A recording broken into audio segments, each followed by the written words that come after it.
Welcome back to MacBrew. I'm your host, Max Paterson. Today we're going to be taking a look at speeding up your editing workflow in Final Cut Pro. I've just got a short film that I've made here called Crutches, and this one was written, shot and edited in one afternoon, so it's a great example for a fast workflow. The first tip I have for you is up in your View menu here, and you go down to Quality, and instead of clicking Better Quality, switch it over to Better Performance. What this will do is it will mean that your window here will be converted to a higher performance rate over an accurate representation of your video. Now this won't come out in the final product. When you export the video, it will be the highest quality, but it just means that it will avoid a little bit of lag, so it will play quite smoothly here. The next tip I have for you is when you're importing your media. So if I go into File, Import and Media, and then say I want to import this one clip here, I can click this tick box here called Create Optimized Media. And this will help, again, it's a little bit like the playback preview, this will help with the speed of your editing. So it won't lag quite as much, but it won't affect the final output. So I'm going to import it like that. And that really helps with creating a really fast edit. The next thing I want to talk about is file structure. So as you can see, I have a very straightforward and simple file structure. In my big drive here, I've got my short film project. I click on that and I've separated it into audio, where all the audio clips are, and then video, where all the video clips are. I've also sorted these into a chronological order, and at the start of the clips I have named them as to what take. So it means when I'm syncing them up in post, it's really simple.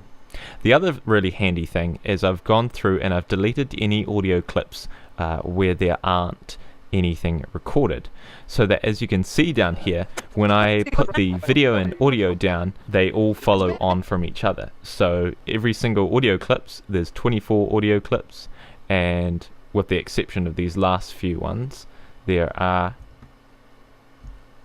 24 video clips. These last few were a different take. So it means that when I put all the video down and all the audio down, it all lines up really easily. So I'd recommend paying a lot of attention into your file structure and give it a quick clean through to figure out what you are definitely going to use and definitely not going to use.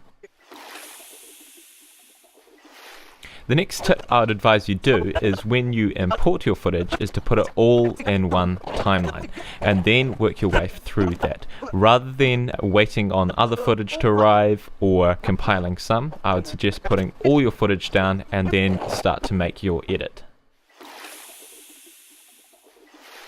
Something that you can do if you want to speed up just that little bit extra, or if you have dialogue in your scene, is under this view clip here, it will automatically start in this one where you see both the waveform and the visuals. But if you switch it to waveform only, you can see and isolate the sounds really easily. So I can hear through that and say I might hear the sound of the skateboard, and I know when to cut. So that makes it really easy. The other thing it does is it helps with making sure your editor is working really fast because it's removing the review, so it speeds it up really nicely.